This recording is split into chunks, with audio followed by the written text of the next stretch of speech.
জটিল ধরনের দাহ্য পদার্থ থাকায় রূপনগরের আগুনের ধোঁয়া নিবারণে দীর্ঘ সময় প্রয়োজন বলে জানিয়েছে ফায়ার সার্ভিস।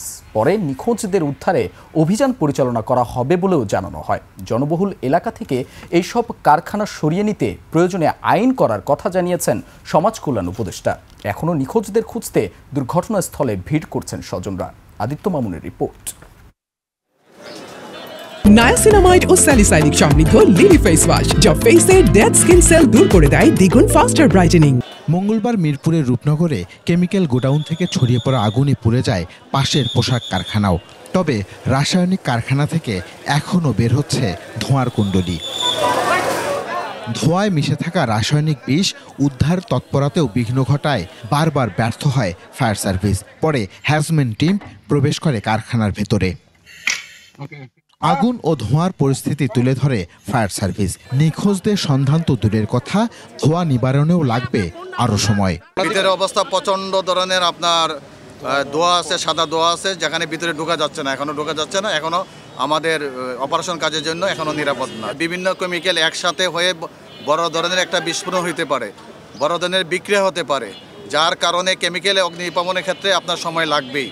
তবে ফায়ার সার্ভিস বলছে এমন কেমিক্যালের অগ্নিকাণ্ড প্রতিরোধে সক্ষম তারা। সক্ষমতা আছে দেখেই আমরা সেফটি বজায় করে আমরা কাজ করতেছি।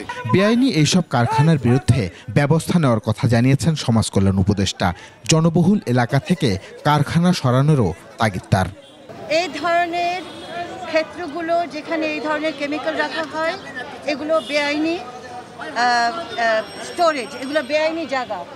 এবং প্রথম যে জিনিসটা করতে হবে আমি মনে করি সেটা হচ্ছে সরকারকে ইমিডিয়েটলি ইনভেস্টিগেট করতে হবে।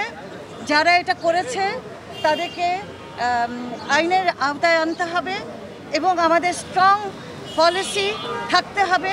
এ সময় ক্ষতিগ্রস্তদের সব রকমের সহায়তা দেওয়ার ঘোষণা দেন তিনি। তাদের যা যা সহযোগিতা করা সম্ভব সেটা আমরা সেই জায়গাটিতে করব।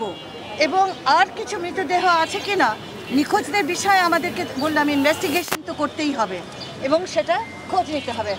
এদিকে নিখোঁজ স্বজনদের খোঁজে আনাগোনা ছিল পরিবারের সদস্যদের। খোঁজ না পেয়ে অনেকেই পাগল প্রায়। কালকে থেকে আমরা অনেক খুঁজছি, অনেক মেডিকেলে গেছি, ঢাকা মেডিকেলে গেছি, এখনও ঢাকা মেডিকেলে লোক আছে কিন্তু কোথাও খুঁজে পাওয়া যাচ্ছে না। এখনও বারবার দুর্ঘটনার পরেও আবাসিক এলাকায় কারখানা তৈরির অনুমতি থাকায় ক্ষোভ তাদের। যদি এখানে 500 লোক কাজ করে ওরা হিসাব দিবে 100 লোকের, কারণ এটাই আমরা আদি জীবনে পাইয়ে আসছি। নিখোঁজ স্বজনদের সন্ধানে থানায় জিডি না নেয়ার অভিযোগ করেন কেউ কেউ। লাস্ট নাকি 16টা ঢাকা মেডিকেল নিয়ে গেছে, ওখান থেকে আমরা শনাক্ত করছি, ওখানে পাইনি আমরা। ওখান থেকে বলছে রূপনগর থানায় যাইতে যে একটা সাধারণ জিডি করে আসুন, তারপর যদি কোনো তথ্য পাই আমরা জানাবো। তারপর ওখানে রূপনগর থানায় গেছিলাম, ওনারা কোনো জিডি নেয় না। দ্রুততম সময়ের মধ্যে উদ্ধার কাজ শেষ করার দাবিও তাদের। আদিত্য মামুন, 21 টেলিভিশন, ঢাকা।